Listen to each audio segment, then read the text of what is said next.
Bismillahirrahmanirrahim. Assalamualaikum warahmatullahi ta'ala wabarakatuh. Alhamdulillahi rabbil alamin. Wassalatu wassalamu ala rasulina Muhammadin wa ala alihi wa sahbihi ajma'in. Allahumma aghnina bil ilmi wa zayyinna bil hilmi wa akrimna bit taqwa wa jammilna bil afiyati ya arhamar rahimin. Rabbi shrah li sadri wa yassir li amri wahlul 'uqdatam min lisani yafqahu qawli. Rabbi yassir wa la tu'assir wa tammim bil khair wa bika nasta'in wa la hawla wa la quwwata illa billahil aliyyil azim. Nawaitul i'tikaf sunnatan lillahi ta'ala. Alhamdulillah, yang saya hormati Tuan Imam, Tuan Bilal dan juga pengerusi dan juga barisan AJK Surau Darul Huda dan juga tuan-tuan puan-puan muslimin muslimat rahimahumullahu taala. Alhamdulillah tuan-tuan puan-puan dirahmati Allah Subhanahu wa taala, kita bertemu lagi pada pagi ini sama-sama dalam kuliah subuh. Saya kira tidak lewat untuk saya bincangkan mengenai dengan Maulidur Rasul ini. Walaupun masih dalam bulan Rabiul Awal, telah berlalu 12 Rabiul Awal, kita lihat sikit mengenai dengan akhlak Nabi. Sebelum kita membincangkan akhlak Nabi, suka saya sebutkan di sini pembelahan dada Nabi ini sebanyak berapa kali. Ada ulama kata 3 kali dibelah dada Nabi. Ada yang ulama mengatakan 4 kali dibelah dada Nabi. Kalau kita lihat pembelahan dada Nabi ini, ada beberapa riwayat, terutama dalam kitab-kitab sirah. Ketika umur Nabi 4 tahun, ketika Nabi bermain bersama kanak-kanak Bani Sa'ad, pada ketika itu 2 malaikat datang menyerupai manusia, datang membelah dada Nabi, kemudian cantumkan semula. Ulama kata membuang satu bahagian syaitan dalam hati Nabi.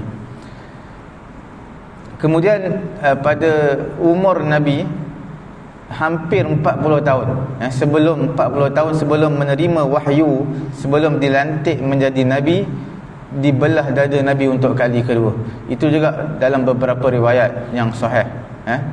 Apa tujuan dia? Tujuan dia adalah supaya persediaan untuk menerima wahyu Allah Subhanahu wa taala. Sebab menerima wahyu satu perkara yang berat, satu perkara yang sukar, dan perlukan persediaan yang rapi. Jadi dibersihkan dada Nabi untuk kali yang kedua. Hati Nabi dibersihkan untuk kali yang kedua. Ada sebahagian ulama kata pembedahan ataupun pembelahan kali yang pertama itu adalah buang bahagian syaitan. Pembelahan kali yang kedua ini adalah untuk membuang saki baki sifat manusia ni. Bila sebut manusia, tak lari dari sifat dengki, busuk hati, apa-apa sifat mazmumah ni ada dalam diri manusia. Saki baki tersebut dibuang. Pembelahan dada Nabi kali yang ketiga, mengikut beberapa riwayat, adalah dari sebelum berlakunya Isra wal Mi'raj. Isra wal Mi'raj ini berlaku pada umur Nabi 51 tahun. 50 tahun berlaku kematian 2 insan yang teristimewa dalam hidup Nabi, iaitu Abu Talib dan juga Khadijah binti Khuwailid radhiyallahu taala anha. Nabi sungguh sedih di atas kematian mereka berdua, dan tahun tersebut dipanggil sebagai Amul Huzni, tahun kesedihan Nabi. Nabi bersabar di atas ujian ini. Pada tahun hadapannya, umur Nabi 51 tahun, diberi satu hadiah yang teristimewa yang tidak diberikan kepada Nabi-Nabi sebelum ini, iaitu peristiwa Al-Isra wal Mi'raj. Al-Isra wal Mi'raj, sebelum berlakunya peristiwa ini, dibelah dada Nabi untuk kali yang ketiga. Supaya apa? Supaya sama juga bermunajat Nabi kepada Allah, persediaan untuk naik ke Sidratul Muntaha, semua diperlukan kepada persediaan. Walaupun di sana dalam fiqh sirah, mengikut pendapat Sa'id Ramadan Al-Buti, dia tak setuju. Dia kata pembelahan dada Nabi bukan disebabkan untuk membersihkan hati Nabi yang kotor. Kerana Nabi SAW sebelum menjadi Nabi, Allah Ta'ala dah pelihara dia, dah jaga dia. Kalaulah kita katakan dibelah dada Nabi untuk membersihkan hati Nabi, bahagian yang kotor, makna Nabi sebelum ni tak baik. Selepas dibelah dada Nabi, Nabi menjadi seorang insan yang baik. Mana sebelum ni tak baik, kemudian jadi baik. Sedangkan Nabi sebelum ini pun setiap kali nak melakukan dosa, Allah Ta'ala akan jaga dia.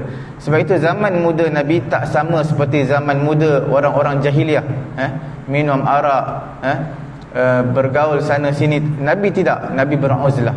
Ini menunjukkan sebelum Nabi dilantik menjadi Nabi, Allah Ta'ala telah pun menjaga Nabi. Dalam satu riwayat, Nabi nak join satu pada waktu malam lah, bersembang-sembang pada waktu malam. Tapi Allah Ta'ala tak izinkan. Datangkan beberapa sebab sehingga Nabi tak sampai ke tempat tersebut untuk Nabi lepak-lepak bersembang malam. Ini semua sebelum Nabi menjadi Nabi. Allah Ta'ala jaga Nabi. Walaupun satu riwayat yang lain walaupun satu pendapat yang lain menyatakan 4 kali peristiwa pembelahan dada Nabi, iaitu sebelum ketika mana Nabi berumur 2 tahun, ketika Nabi masih lagi dalam susuan dengan Halimatus Sa'diyah. Tuan-tuan dan puan dirahmati Allah Subhanahu wa taala, adakah pembelahan dada Nabi ini berlaku pada nabi-nabi yang terdahulu?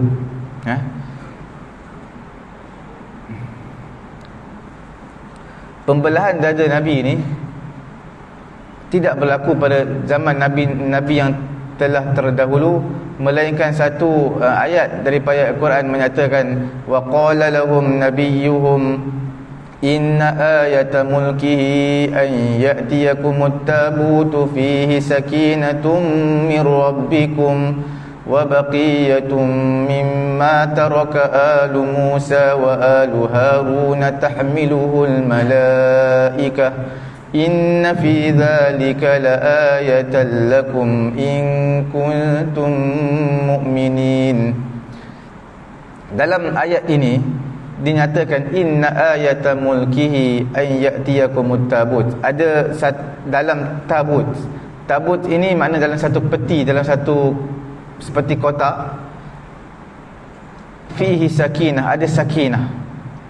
Sakinah di sini menunjukkan, ada sebahagian ulama menyatakan sakinah ni bermakna ketenangan yang diberikan kepada nabi-nabi terdahulu. Nabi-nabi terdahulu, iaitu dibelah dada nabi-nabi terdahulu memberi ketenangan. Sebenarnya ini je satu pendapat yang menyatakan dada-dada Nabi sebelum Nabi Muhammad ada yang dibelah, itu adalah mengikut ayat ini. Selain daripada itu, menyatakan nabi-nabi terdahulu tidak dibelah dadanya seperti Nabi SAW. Kemudian dalam peti tersebut juga, wa baqiyatun mimma taraka alu Musa wa alu Harun tahmiluhul malaikah. Saki-baki harta peninggalan yang ditinggalkan oleh Nabi Musa dan juga Nabi Harun alaihi salatu wassalam. Alhamdulillah, tuan-tuan dan puan-puan dirahmati Allah Subhanahu wa taala, kita lihat dalam satu hadis mengenai dengan akhlak Nabi ini, ada dinyatakan tamassalal jud wal karam, iaitu begitu pemurahnya Nabi. Fakana ajwadun nas, Nabi SAW adalah manusia yang paling pemurah. Daripada Jabir bin Abdullah radhiyallahu taala anhu, dia berkata, ma su'ila Rasulullah sallallahu alaihi wasallam syai'an qattu faqala la. Tidak diminta sesuatu pun kepada Nabi sama sekali, melainkan Nabi tak pernah menyatakan tidak. Apa yang ada pada Nabi, Nabi akan bagi. Begitulah sebahagian bangsa Arab. Kalau tuan-tuan ada kawan-kawan di kalangan orang Arab, sifat mereka juga menyerupai seperti ini. Kalau kita puji kopiah dia cantik, serban dia cantik, dia akan buka bagi kita waktu tu juga. Nabi SAW, apa yang Nabi ada, Nabi akan bagi. Sehingga satu sahabat, seorang lelaki pernah minta kepada Nabi Syamlah. Syamlah ni satu selendang, satu selendang yang Nabi suka memakai dia. Kemudian seorang lelaki minta kepada Nabi. Sahabat-sahabat lain tak sedap hati. Mereka macam nak tegur lelaki ini, sebab itu pakaian yang Nabi suka. Tapi Nabi bagi kepada lelaki tersebut kerana apa yang diminta sekiranya ada pada Nabi, maka Nabi akan beri. Sekiranya tidak ada, maka Nabi akan menyatakan tidak ada, dan kalau ada aku akan berikan kepada kamu. Fa ammal yatima fala taqhar wa ammas sa'ila fala tanhar. Wa ammas sa'il, orang yang minta, fala wa ammas sa'ila fala tanhar. Nabi tak herdik. Nabi tak sekejap-sekejap minta, sekejap-sekejap minta. Nabi tak cakap. Apa yang ada, Nabi akan bagi. Sekiranya Nabi tidak ada, Nabi tidak bagi. Sebab itu kita lihat dalam riwayat Imam Tirmizi daripada Sa'ad bin Abi Waqqas, daripada Nabi SAW, innallaha jawadun yuhibbul jud. Sesungguhnya Allah Ta'ala itu jawad. Jawad ni yang maha pemurah. Yuhibbul jud, Allah Ta'ala suka sifat pemurah. Karimun yuhibbul karam, sifat yang orang mulia yang sukakan kemuliaan. Kemudian kita lihat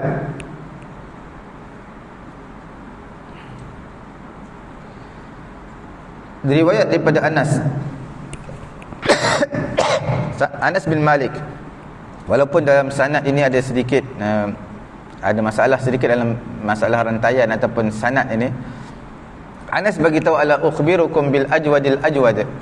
Nak tak aku beritahu kepada kamu siapakah yang paling pemurah daripada yang paling pemurah?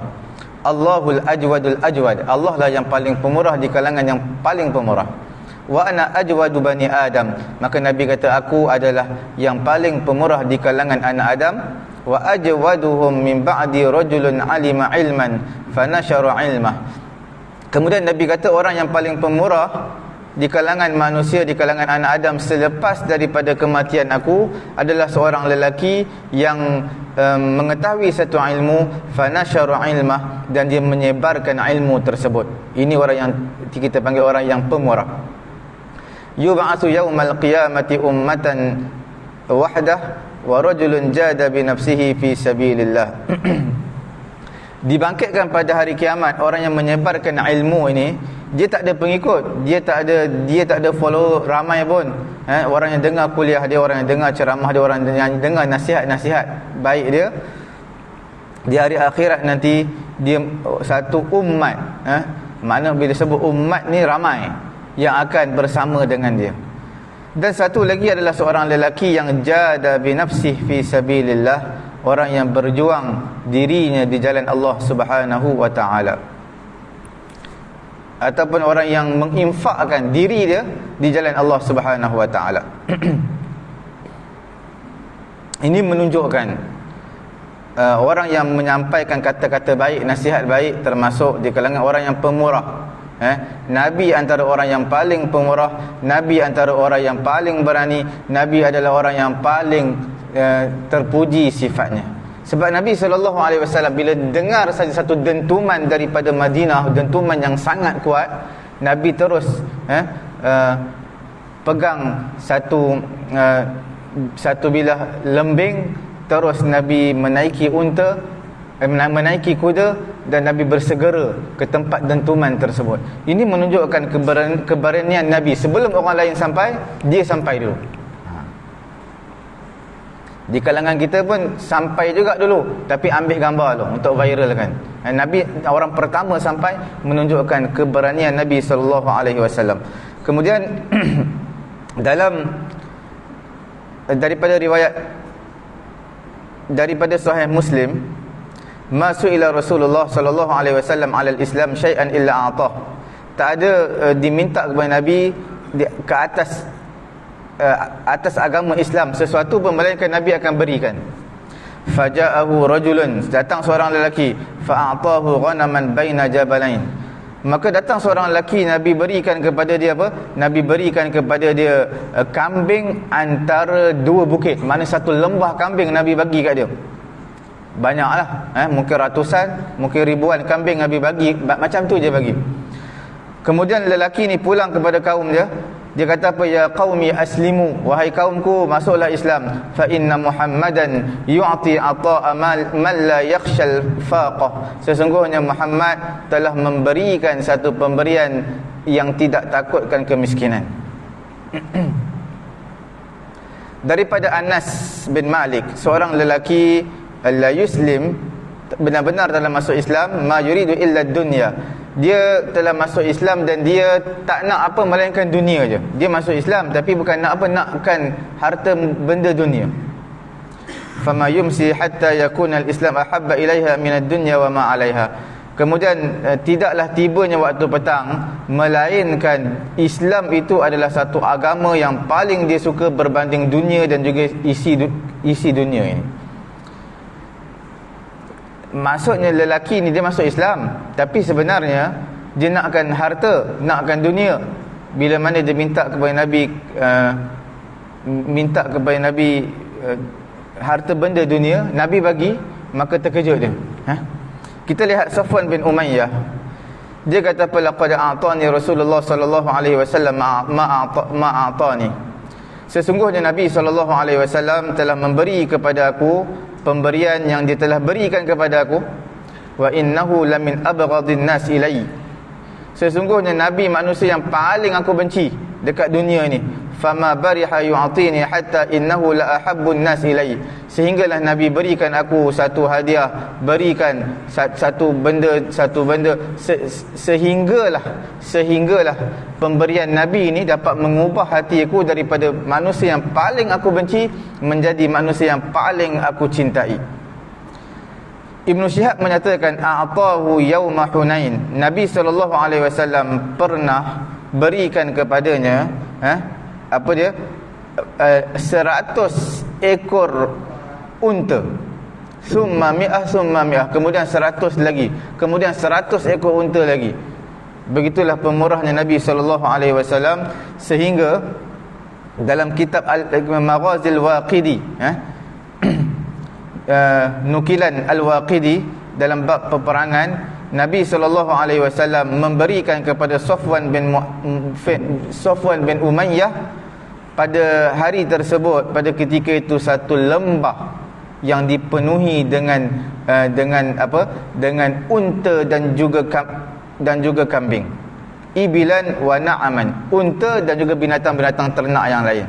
Ibn Syihab kata Nabi beri kepada dia penuh kepada Safwan bin Umayyah ni, satu lembah. Sampai Safwan bin Umayyah ni dia benci sangat kepada Nabi. Last kali dia menjadi orang yang paling cinta kepada Nabi, dan dia menyatakan asyhadu ma tabat bihadza illa nafsu nabiyyin, iaitu aku bersaksi tidak ada jiwa semurni ini melainkan jiwa seorang nabi.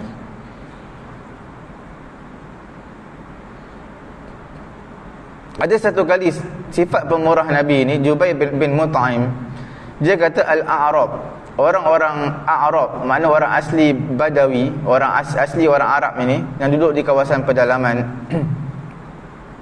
aliqu bin Nabi marji'ahu min Hunain. Dia duduk berpaut dengan Nabi ketika mana perjalanan pulang daripada Hunain. Duduk dekat dengan Nabi, bertempek dengan Nabi. Sebab apa? Nak dapatkan harta rampasan peperangan ni. Yas'alunahu an yaqsima bainahum. Mereka nak minta kepada Nabi supaya dibahagikan sesama mereka. Maka Nabi kata, "Lau kana li adadu hadhihi al-'idah na'aman laqasamtuhu bainakum thumma la tajiduni bakhilan wala kadhuban wala jabanan." Kalau aku memiliki bilangan seumpama pokok ini, mana dahan-dahan yang ada pada pokok ini, ranting-ranting yang ada pada pokok ini, aku ada seperti inilah, aku ada binatang-binatang ternak, laqasamtuhu bainakum, aku akan bahagi bedak-bedakkan sesama kamu. Kemudian kamu akan dapati aku pada ketika itu bukan seorang bakhil, bukan seorang pendusta, wala jabanan, bukan seorang yang pengecut.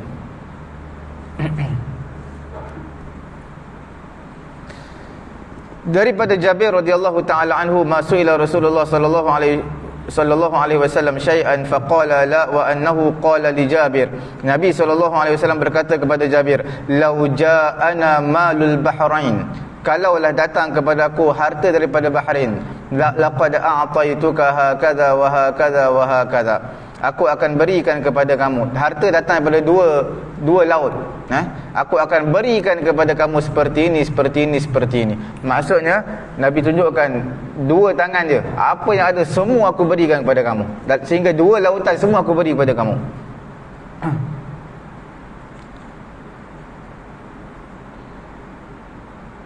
Yang saya ceritakan tadi, syamlah, satu selendang yang dihadiahkan kepada Nabi, Nabi pakai, yang memang Nabi suka selendang tersebut. Seorang lelaki minta kepada Nabi. Ramai di kalangan manusia, di kalangan sahabat cuba untuk menghalang lelaki ini. Sebab Nabi memang suka selendang tersebut. Nabi suka selendang tersebut. Kemudian waqad alimta annahu la yaruddu sa'ilan, sesungguhnya kamu mengetahui Nabi sallallahu alaihi wasallam tidak akan menyatakan, Nabi sallallahu alaihi wasallam la yaruddu sa'ilan, dia tidak akan menolak permintaan orang yang meminta. Maka Nabi sallallahu alaihi wasallam menyatakan innama sa'altuha, maka lelaki tadi menyatakan innama sa'altuha litakuna kafani, aku nak minta syamlah, kain selendang yang panjang yang besar ini adalah untuk kain kafan aku. Fakanat kafanahu wa kana juduhu sallallahu alaihi wasallam kulluhu lillahi azza wa jalla. Pemurahnya Nabi sallallahu alaihi wasallam adalah semua kerana Allah, bukan ada maksud keduniaan, untuk mendapatkan redha Allah Subhanahu wa taala. Okey, kita lihat Nabi SAW, pemurahnya Nabi memberi keutamaan harta ini bukan sekadar kepentingan untuk diri Nabi, keluarga Nabi, anak-anak Nabi. Tidak, jauh sekali. Nabi berikan kepada siapa yang minta kepada Nabi, sehingga pemberian ini tidak mampu diberikan oleh raja-raja terdahulu seperti Raja Kisra, Raja Qaisar. Raja Qaisar tidak juga mampu untuk memberikan seperti mana Nabi berikan. Walaupun Nabi beri apa yang ada pada dia, Nabi bukan seorang yang kaya. Di kalangan kita dia bagi juga, dalam TikTok, dalam Facebook semua dia bagi. Seorang 100, seorang 500 dia bagi. Tapi dia sendiri kaya. Nabi SAW beri, tapi Nabi kehidupan dia miskin. Fayati alaihi syahru wa syahran. Nabi SAW sebulan, 2 bulan kadang-kadang tak menyala api dekat rumah Nabi. Nak bagi. Bukan sekadar itu, perut Nabi diikat dengan batu kerana terlalu lapar. Tapi Nabi beri apa yang manusia nak. Itu akhlak yang tertinggi yang Nabi tunjukkan kepada kita. Sehingga pernah satu kali, nak bagi tahu Nabi ni bukanlah bersifat memilih kroni. Kalau dapat hadiah, hadiah ni untuk anak aku dulu. Tidak. Sifat seperti ini tidak ada kepada Nabi. Pada satu kali Nabi diberikan satu tawanan perang. Fasyakat ilaihi Fatimah, anak perempuan Nabi, Fatimah radhiyallahu taala anha, mengadu kepada Nabi, jumpa kepada Nabi. Dia kata dia nak seorang min khidmatil bait, orang yang dapat bantu buat kerja rumah lah, masak ke, gilis pengisar gandum ke. Kalau ada orang dapat bantu lebih baiklah. Wa talabat minhu khadiman yakfiha maunata baitiha, dia minta kepada Nabi seorang khadam, pembantu untuk cukupkan bantu dia keperluan rumah dia. Fa amaraha an tasta'ina bitasbih wat takbir wat tahmid 'inda naumiha. Tapi Nabi ubahkan mindset yang Fatimah datang kepada Nabi untuk keduniaan. Nabi ubah, kamu mintalah pertolongan kepada Allah dengan cara kamu bertasbih 33 kali, takbir 33 kali, tahmid alhamdulillah, subhanallah, alhamdulillah, Allahu akbar 33 kali ketika mana kamu nak tidur. Kamu minta tolong dengan perkara ini, berzikir dengan perkara ini.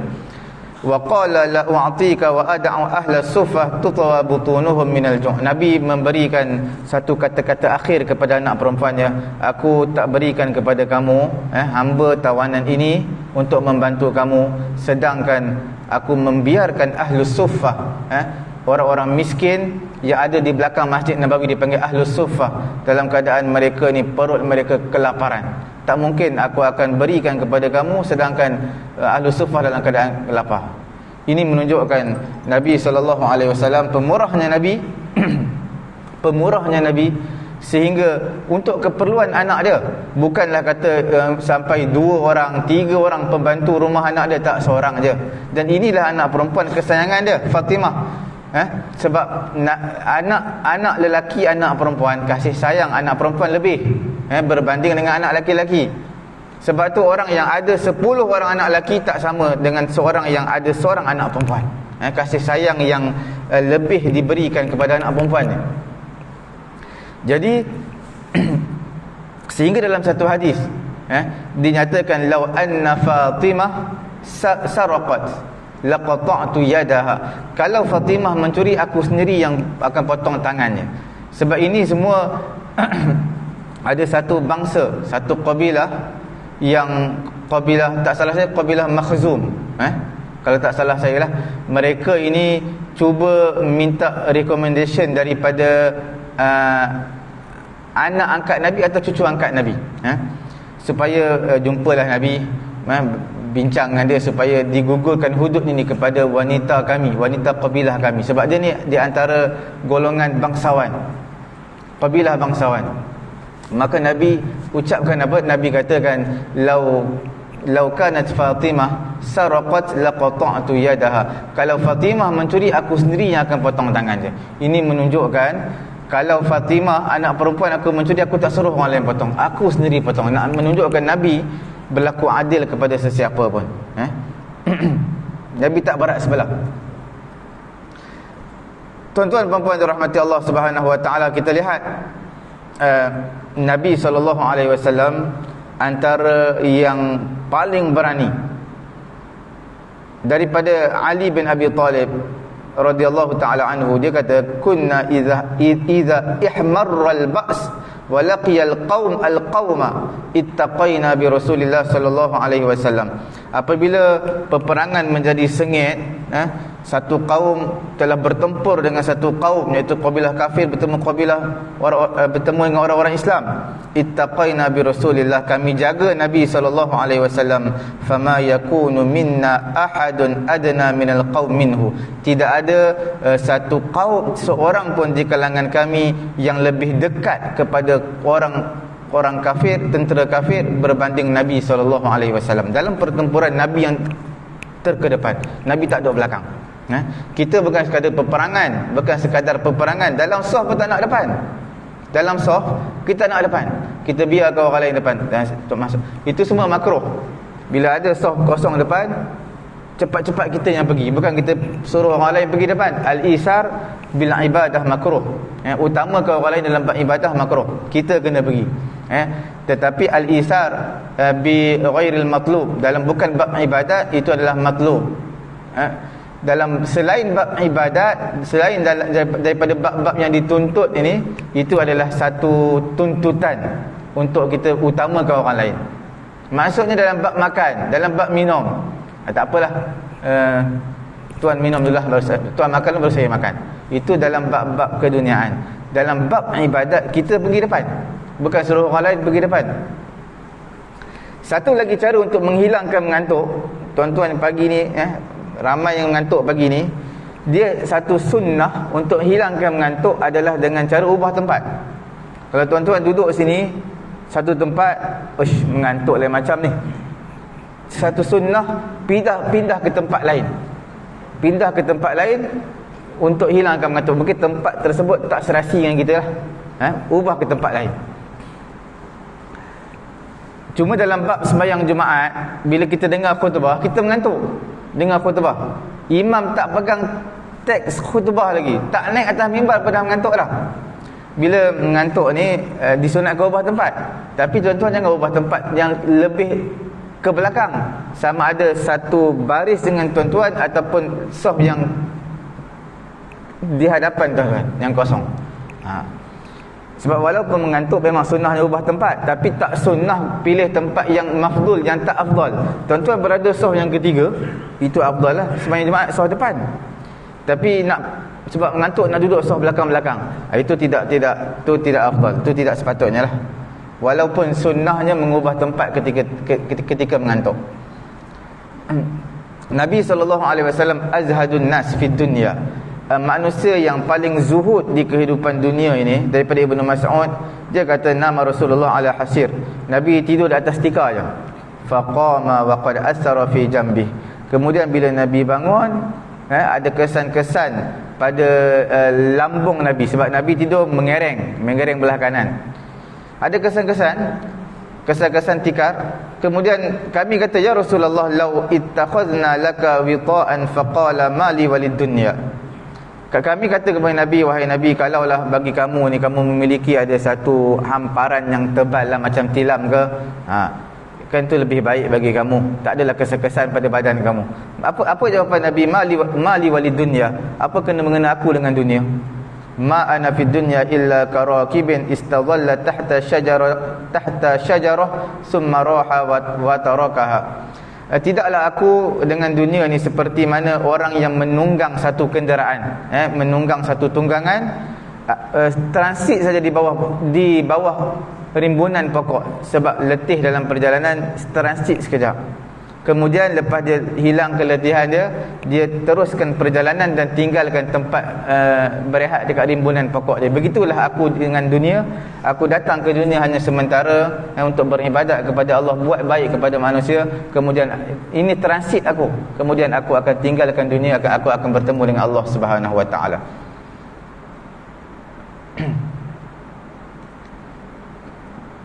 Kemudian daripada sifat Nabi tercatat dalam kitab Taurat, daripada Atha bin Yasar, dia kata laqitu Abdullah bin Amr, aku bertemu dengan Abdullah bin Amr bin As. Qultu akhbirni an sifati Rasulillah.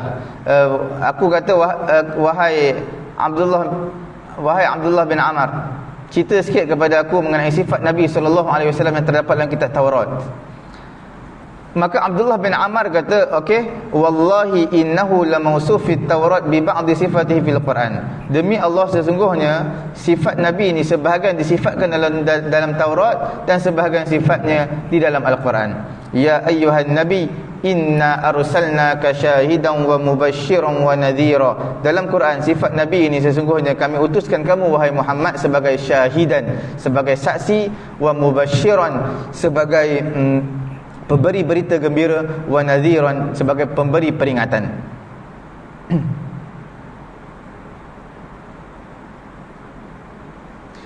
Kemudian samaituka al-mutawakkil, kami namakan kamu wahai Muhammad sebagai al-mutawakkil, orang yang bertawakal. Laisa bifadhin wala ghalidh, bukanlah Nabi ni hati kering, bukanlah Nabi ni keras. Nabi tidak keras dan tidak degil. Kalaulah dalam Quran kata fabima rahmatin minallahi lintalahum walau kunta faddan ghalidhal qalbi lan faddu min hawlik. Kalaulah apa? Faddan, Nabi ni keras. Walau kunta faddan ghalidh, kemudian hati keras dan terlampau strict, wala sakhab, dan tidak bising di pasar-pasar. Nabi seorang yang pendiam, tidak bising-bising. Dalam Quran kata apa? Saya tak habis baca lagi. Fabima rahmatin minallahi lintalahum walau kunta faddan ghalidhal qalbi lam faddu min hawlik. Kalau kamu wahai Muhammad sifat kamu keras, kering, maka pada ketika itu sahabat-sahabat semua lari pada kamu. Sebab sifat kamu kasar. Wala yadfa' bis-sayyi'ah as-sayyi'ah, Nabi tak balas keburukan dengan keburukan, tidak. Walakin ya'fu wa yaghfir, tetapi Nabi sifatnya memaafkan. Walan yaqbidhu Allah hatta yuqima bihil millah al-auja. Allah Ta'ala tak akan wafatkan Nabi sehingga Nabi mendirikan al-millah al-auja, iaitu agama Islam, dengan manusia mengatakan la ilaha illallah. Dan Nabi akan membuka dengan kalimah ini, la ilaha illallah, akan membuka mata yang buta, akan memberi pendengaran kepada telinga yang pekak, dan juga akan membuka hati yang terkunci. Dengan kalimah la ilaha illallah ini, dengan dakwah Nabi. Kemudian Nabi SAW dalam muamalat bersama dengan isteri, Nabi adalah ahsanun nas, manusia yang paling baik dalam bermuamalat dengan isteri dia. wa hassa ala zalik, dan Nabi pun menggalak perkara tersebut, buat baik kepada Nabi, buat baik kepada Nabi, buat baik kepada isteri. Daripada Aisyah radhiyallahu taala anha, Nabi SAW menyatakan, khairukum li ahli wa ana khairukum li ahli.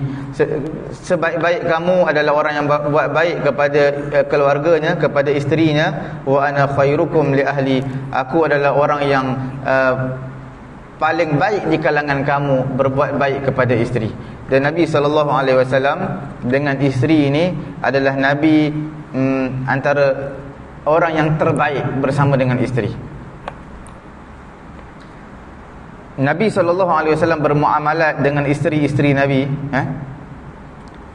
daripada manhaj al-islami, cara Islam yang Nabi menunjukkannya, iaitu, dan Nabi menyatakan, Nabi kata akmalul mu'minin, sesempurna orang-orang beriman dari segi imannya adalah ahsanuhum khuluqan, orang yang paling baik akhlaknya. Wa khiyarukum linisaihim khuluqan, orang yang paling baik di kalangan kamu adalah orang yang paling baik dengan isterinya dari segi akhlak. Jadi maksudnya, orang yang sempurna imannya, orang yang terbaik keimanannya adalah orang yang baik akhlaknya. Kemudian orang yang baik akhlak ini adalah yang terbaik, yang tertinggi adalah orang yang baik akhlaknya dengan isterinya. Sebab melakukan kebaikan dengan isteri ini satu perkara yang sukar, sebab dia lah bersama dengan kita pagi, petang, malam, weekend dia ada bersama kita. Jadi dan bukan setahun, bukan 2 tahun, mungkin di kalangan kita ada 30 tahun, 40 tahun bersama dengan isteri. Kadang-kadang bau isteri tak masuk rumah dah bau pun dah tahu dah. Kadang-kadang bunyi langkah isteri pun dah tahu dah. Bunyi tapak kaki dah tahu dah. Nabi SAW tidak memukul isteri-isteri atau memukul perempuan. Walaupun tak dinafikan begitu banyak problem ataupun masalah yang melanda dalam rumah tangga Nabi, tapi Nabi tak pukul wanita, dan Nabi tak benci wanita. Bukanlah maknanya banyak sangat problem pada orang perempuan ni Nabi kata aku tak suka, aku tak suka kahwin. Tak. Nabi tak kata begitu. Bahkan Nabi lah sebagai solver problem, yang menyelesaikan masalah. Setiap masalah yang datang Nabi tak putus asa. Bukan bila perempuan ni banyak masalah, isteri ni, kita tak perlu kahwin. Tak. Tetapi Nabi ajar bagaimana menyelesaikan masalah tersebut. Kemudian Nabi memberi sedikit teguran ataupun ancaman, teguran, peringatan. Ama yastahi ahadukum, takkah salah seorang di kalangan kamu wahai suami merasa malu, an yadriba imra'atahu kama yadribul 'abda. Seorang lelaki, suami, memukul isterinya seperti pukul hamba. Yadribuha awwalan nahar, pada siang hari yang dipukul isteri dia, kemudian summa yudadi'aha akhirahu, kemudian pada akhir malam, pada waktu malam tidur bersama dengan isteri. Siang pukul bukan main, malam tidur bersama isteri. Nabi kata taklah kamu malu perkara ini. Bukanlah menunjukkan Nabi tak pukul langsung isteri, bukanlah makna tak boleh langsung pukul isteri. Maksud di sini pukul yang ghairu mubarrih, pukul yang tak melukakan, tak mencederakan. Sekiranya layak dipukul, maka pukul. Tapi pukul pun Nabi ajar dengan kayu sugi, dengan pen, pensel. Pen, pensel tu maknanya pen, pensel ni pukul ketuk macam tu, bukan pergi cocok mata tu dekat kulit dia. Kayu sugi tak apalah, sebab kayu sugi dia bukan benda yang tajam, jadi dia pukul dengan kayu sugi sebagai peringatanlah wanita ni bila disentuh, bila dipukul, bukan nak tengok sakit ke tidak, tapi sebagai satu sentuhan yang menyentuh perasaan hati dia terhadap kesalahan dia. Pen, pensel tuan-tuan boleh pukul, bukan menggunakan alat yang tajam, bukan mata pen, bukan mata pensel. Kemudian kalau tak ada cara lain, dengan cara, tak ada cara dah bagi teguran macam-macam, dengan cara tinggalkan tempat tidur, tak bercakap, dah tak berkesan juga, maka ada solusi yang terakhir, iaitu ceraikan isteri tersebut. Ini semua yang Islam ajar kepada kita, Quran ajar kepada kita. Fa in ata'na Ar-rijalu qawwamuna 'alan nisa'i bima faddalallahu ba'dahum 'ala ba'din wa bima anfaqu min amwalihim. فالصالحات قانتات حافظات للغيب بما حفظ الله واللاتي تخافون نشوزهن فعظوهن. Kalau nampak ada unsur-unsur nusyuz, fa'idhuhun, beri teguran, beri nasihat. Wahjuruhunna fil madaji', dan juga tak berkesan teguran pisah tempat tidur. Fa in ata'na, kalau tak berkesan juga fa'idhuhunna wahjuruhun, tak berkesan maka pukul yang tak melukakan. Wallati takhafuna nushuzahunna fa'idhuhunna wahjuruhunna fil madaji'i wadribuhun, boleh pukul dan tak mencederakan.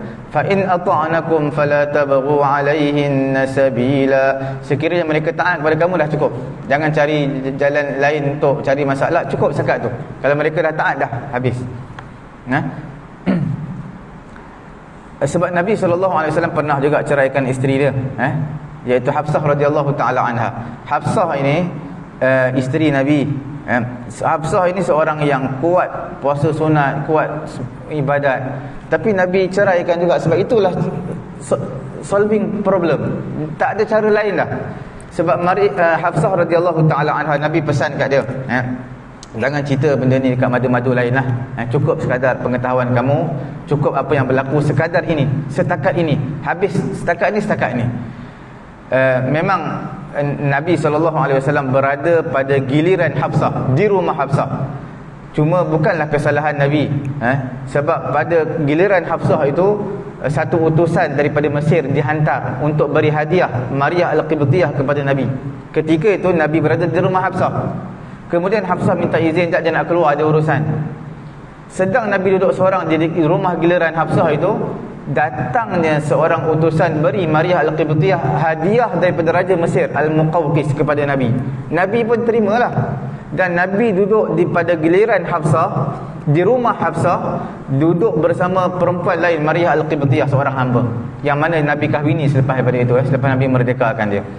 Bukan salah Nabi, tapi bila Hafsah balik terkejut, mana datang perempuan ni bersama pada giliran aku, di rumah aku. Maka Nabi pun terkejut. Nabi kata, aku haramkan wanita ini untuk aku. Maka Quran tegur, turun ayat Quran, ya ayyuhan nabi lima tuharrimu ma ahallallahu laka, ya ayyuhan nabi lima tuharrimu ma ahallallahu laka tabtaghi mardata azwajik. Kerana apa kamu mengharamkan satu perkara yang aku halalkan kepada kamu, wahai Muhammad, semata-mata untuk meredakan, untuk menyukakan hati isteri kamu. Turun ayat Quran ini, maka Nabi bagi tahu kepada Hafsah, cukup sekadar ini, tak perlu cerita kepada orang lain. Bila diceritakan kepada orang lain, diceritakan kepada madu lain, maka Nabi ceraikan dia. Ceraikan dia. 1 bulan Nabi ceraikan dia. Kemudian Nabi rujuk balik dia, sebab dia seorang wanita yang rajin berpuasa sunat, seorang wanita yang rajin beribadat, berjaga malam, seorang wanita yang baik. Jadi Nabi rujuk kembali dia.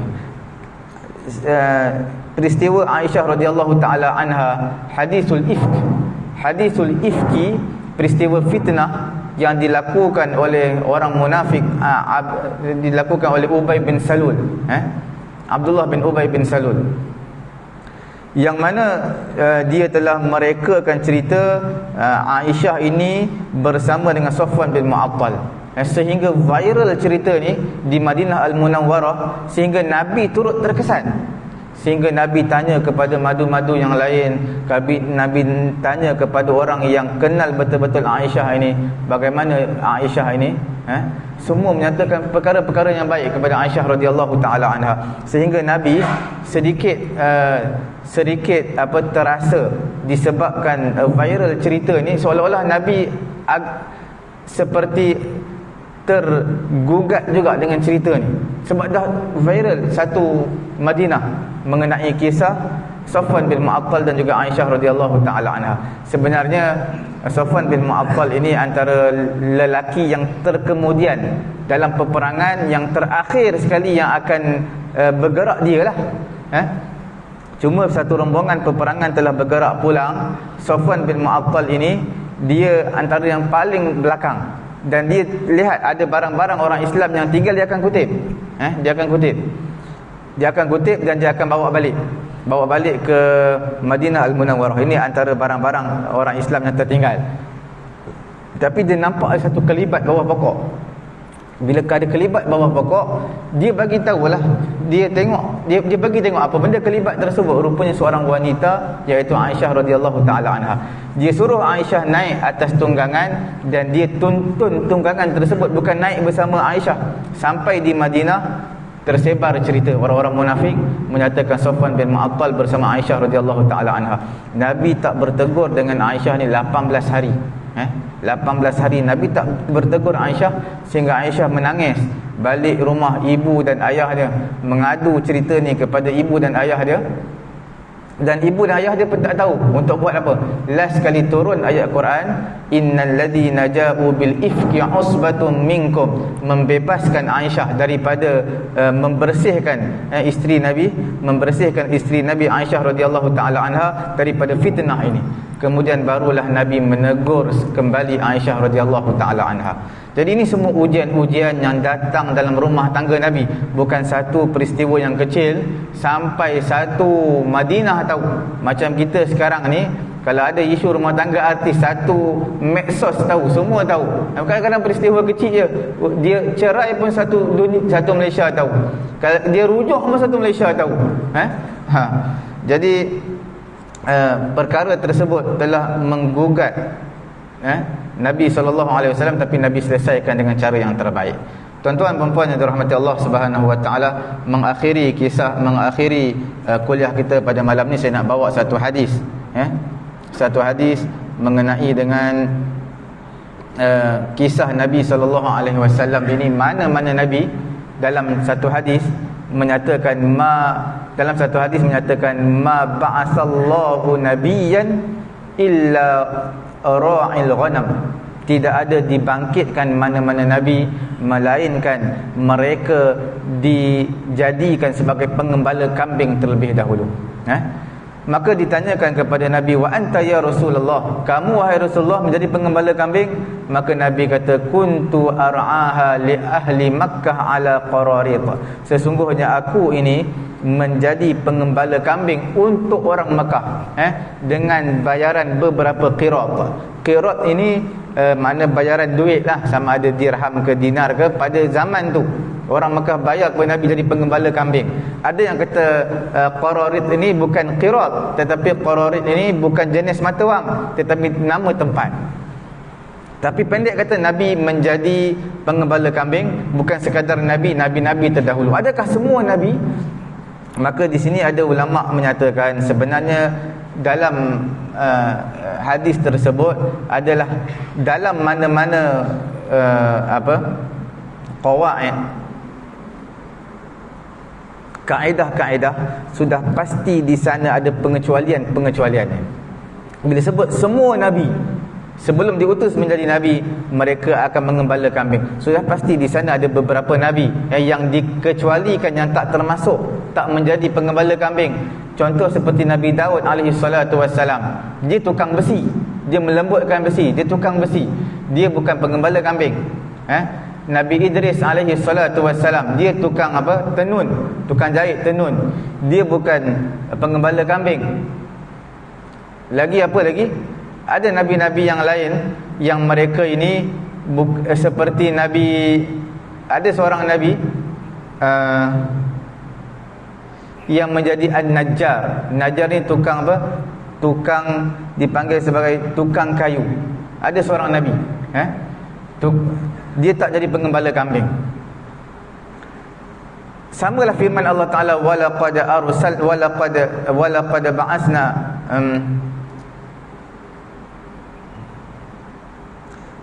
kami utuskan kamu wahai nabi di kalangan nabi yang mereka ini nabi mempunyai zuriat dan juga mempunyai keturunan, mempunyai isteri dan keturunan. Ayat dia saya lupa, walaqad ba'asna fi kulli Ayat saya lupa. Tapi kami utuskan Nabi yang mana Nabi ini mempunyai anak dan juga keturunan dan juga zuriat. Okey, bila sebut Nabi mempunyai keturunan dan juga anak, mempunyai isteri dan juga anak, ada Nabi yang tak mempunyai zuriat, tak mempunyai isteri, seperti Nabi Isa AS tak ada zuriat. Seperti mana Nabi Isa, satu lagi Nabi apa, ada dua orang Nabi Yahya juga tak mempunyai zuriat. Dalam Quran kata semua Nabi, maksudnya dalam mana-mana fakta pasti ada pengecualian di dalamnya. Okey, hikmah Nabi SAW, kalau kita lihat Allah Ta'ala memilih Nabi-Nabi ini sebelum dilantik menjadi Nabi, pasti akan mengembala kambing terlebih dahulu. Apa dia? Hikmah dia iaitu sifat tawaduk. Tuan-tuan, bila sebut tentang kambing ini, dia mewarisi sifat tawaduk, sifat ketenangan, jauh daripada sifat riak, bangga diri. Al-fakhru wal khuyala fi ahli al-khayl wal ibil.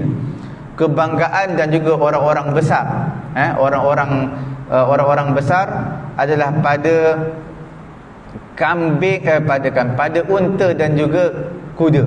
Bila sebut seseorang tu mengembala, dia ada bela kuda, oh makna orang ni orang hebat ni, bukan sebarang orang. Sama juga bila sebut kata dia ni mempunyai kereta BM apa, W ke, ataupun mempunyai kereta Merc ke, jadi orang tahu, oh ni bukan sebarang orang ni. Makna kereta dia kereta mahal, Audi ke, jadi makna kereta ni kereta mahal. Bila sebut pengembala kambing, memang terkenal dengan sifat tawaduk, makna dia ni orang biasa je, rakyat biasa. Tapi bila sebut dia ni ada kuda, ada unta, makna bukan orang biasa.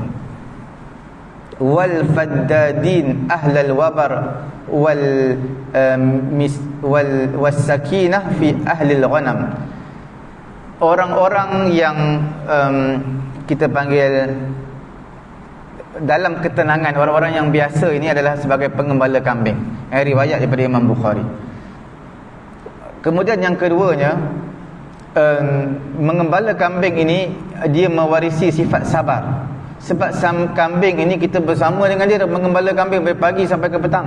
Bukan kita mengembala pagi, kita lepaskan dia, petang kita datang balik, tak.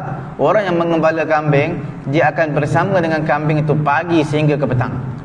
Ini menunjukkan orang Nabi-Nabi yang dijadikan sebagai Nabi, dia akan bersama dengan umatnya, bukan sekadar dakwah pagi, biarkan esok pagi pula jumpa. Tak, dakwah kepada umat bersama dengan dia pagi, kemudian tengah hari, petang bersama dengan dia, malam kadang-kadang bersama juga, ajak semayang sekali, ajak bermunajat sekali. Tuan-tuan, kalau tuan-tuan biasa pergi ke tempat orang asli, saya biasa pergi tempat orang asli daripada di Kuala Lipis, daripada bawah sampai ke puncak bukit, perjalanannya 80 kilo. Pusing bukit 80 kilo.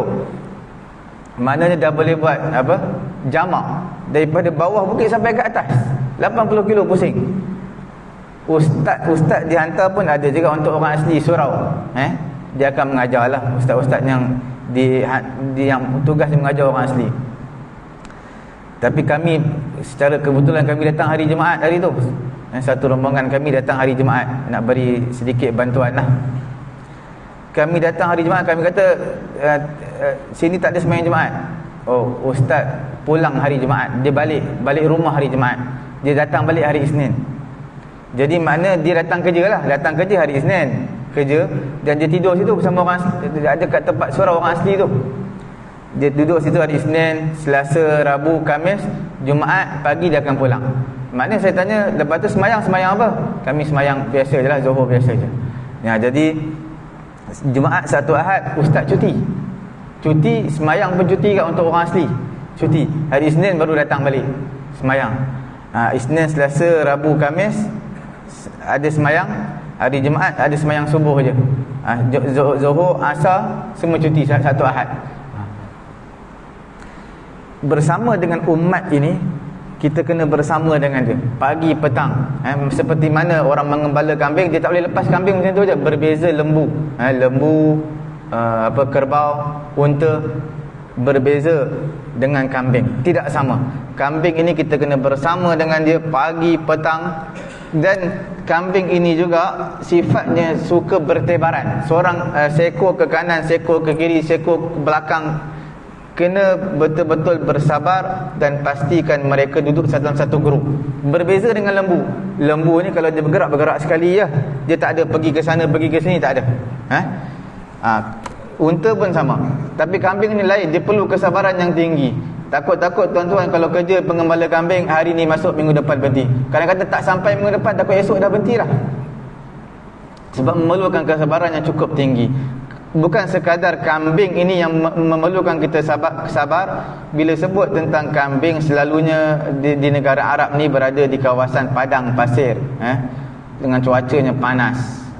Bila cuacanya panas, apa yang berlaku, perlu kesabaran yang lagi tinggi. Kemudian bersama dengan kambing ini mengajar kepada kita sentiasa erti sifat sabar. Sebab sentiasa daripada pagi sampai petang sentiasa bersabar dengan kerenah-kerenah kambing ini. Jadi begitu juga Nabi, dia kena bersabar, nanti dia akan bersama dengan umat dia. Pelbagai fi'il tabiat umat manusia ni, ada yang ragamnya macam ni, ada yang ragamnya macam ni.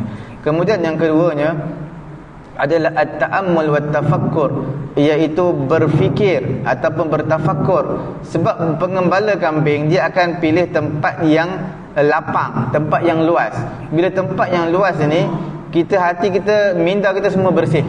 Kita tak ada fikir apa-apa sebab lapang di depan kita, hanya ada kambing-kambing je. Kemudian at-takhtit wal muhkam. Orang yang mengembala kambing ini, kambing ni sifat dia lemah. Dia tak seperti lembu. Lembu kan kuat. Kambing ni lemah. Bila lemah ni, dia perlukan tempat yang sesuai untuk dia. Tempat yang sesuai di atas kelemahan diri dia tu. Sebab kambing dia tak seperti lembu, tak seperti unta. Bila dia lemah, kena cari tempat yang sesuai untuk dia makan, untuk dia mencari makan, ataupun untuk dia tempat je lah, tempat yang sesuai. Kemudian penjagaan dia pun penjagaan yang rapi. Sebab serigala pun mudah, binatang-binatang buas pun mudah untuk mengambil dia. Dia tak seperti lembu. Orang nak curi lembu pun susah, sebab lembu berat. Malaikat orang tembak lembu mati lah, potong kemudian baru curi lembu. Tapi dulu ada juga, waktu sembelihan korban dulu, orang curi lembu naik kereta Vira, dia sumbat lembu dalam kereta Vira. Ada juga loh. Saya pun tak tahu, kesian tengok lembu tu, macam mana dia boleh masuk kereta Vira dalam lembu dalam kereta Vira. Tapi nak bagi tahu perkara-perkara tersebut, perkara yang jarang-jarang berlaku lah. Secara umumnya orang suka mencuri kambing sebab lebih mudah berbanding dengan lembu. Sebab tu kambing ini di atas kelemahan sifat-sifat ciri-ciri dia ni, dia perlukan pemerhatian yang lebih. Begitu juga umat Nabi ni, kalau bersama dengan umat, hari ni bulan depan datang balik semua murtad. Sebab tu perlukan pemerhatian seperti kambing, hari-hari kena tengok. Kemudian yang kelimanya sifat asy-syuja'ah, iaitu keberanian dan juga sifat kebertanggungjawabkan. Bila sebut tentang menjaga kambing, dia dipertanggungjawabkan menjaga kambing daripada dimakan oleh binatang buas, bertanggungjawab di atas kecurian yang berlaku. Sebab kambing ada berapa ekor? 100. Tengok-tengok kurang, tinggal 90 je. 95, mana lagi 5? Jadi dia akan dipertanggungjawabkan. Bila dia akan dipertanggungjawabkan, dia kena jaga sungguh-sungguh, kena ambil tanggungjawabnya sungguh-sungguh. Begitu juga Nabi, bila dipertanggungjawabkan untuk menjaga umat, maka dia akan dipertanggungjawabkan akhirat. Dia akan ditanya, kamu dakwah tak dia? Kamu jumpa tak dia? Kamu beri tak teguran kepada dia? Semua akan ditanya. Semua ini menunjukkan latihan-latihan yang diberikan kepada siapa? Kepada nabi-nabi. Sebelum mereka menjadi nabi, mereka kena biasakan diri dulu mengembala kambing. Maka bila mana mereka biasakan diri mengembala kambing, maka itulah dipanggil siyasatul ghanam ila siyasatul umam. Daripada mengurus tadbir kambing terus mengurus takbir umat. Jadi perkara-perkara yang saya sebutkan tadi ini, dalam kambing ini sebenarnya banyak mengajar kepada kita erti rahmah, erti kasih sayang. Sebab kambing sama seperti manusia sebenarnya, dengan sifat degil dia. Kemudian kita nak bentuk dia tak boleh secara kekerasan, tak boleh pukul, okay? Sebab dia antara insan yang lemah. Kita perlu kasih sayang, kemudian kita perlu sabar. Ini semua sifat-sifat yang ada pada diri seorang Nabi. Saya kira cukup sekadar itu dulu pada pagi ini. Mudah-mudahan Allah Ta'ala beri kefahaman kepada saya, kepada tuan-tuan, kepada tuan-puan. Ada apa-apa soalan? Jam pun dah 7.30 lah. Cuma kita baca beberapa hadis lah. Sebagai akhlak Nabi mungkin 3-4 hadis ya. Tadi cukup. Semoga Allah Ta'ala beri kefahaman kepada saya dan kepada tuan-tuan. Kita tutup majlis dengan tasbih kafarah dan juga suratul Asr. Subhanallahumma wa bihamdihi, subhanakallahumma wa bihamdika, asyhadu an la ilaha illa anta, astaghfiruka wa atubu ilaik. Bismillahirrahmanirrahim. Wal 'asri innal insana lafi khusr illa alladhina amanu wa 'amilus solihat wa tawasaw bil haqq wa tawasaw bis sabr. Dan juga tuan-tuan, satu lagi sebelum kita sarapan pagi, saya nak mengajak tuan-tuan lah boleh solat sunat isyraq ataupun solat sunat duha. Kerana solat sunat isyraq duha ni masuk 20 minit lepas daripada waktu syuruk. Saya rasa syuruk ni 7-1 minit kot. 7-1 atau 7 mana lepas 20 minit tu masuklah waktu duha atau waktu syuruk. Dibenarkan untuk kita solat sunat lah. Bismillahirrahmanirrahim. Alhamdulillahirabbil alamin, wassalatu wassalamu ala rasulina Muhammadin wa ala alihi wa sahbihi ajma'in. Allahumma anfa'na bima 'allamtana wa 'allimna ma yanfa'una wa zidna 'ilma. Alhamdulillahi ala kulli hal wa na'udzubillahi min hali ahli nar. Wassallallahu ala sayyidina Muhammadin wa ala alihi wa sahbihi ajma'in. Alhamdulillahirabbil alamin.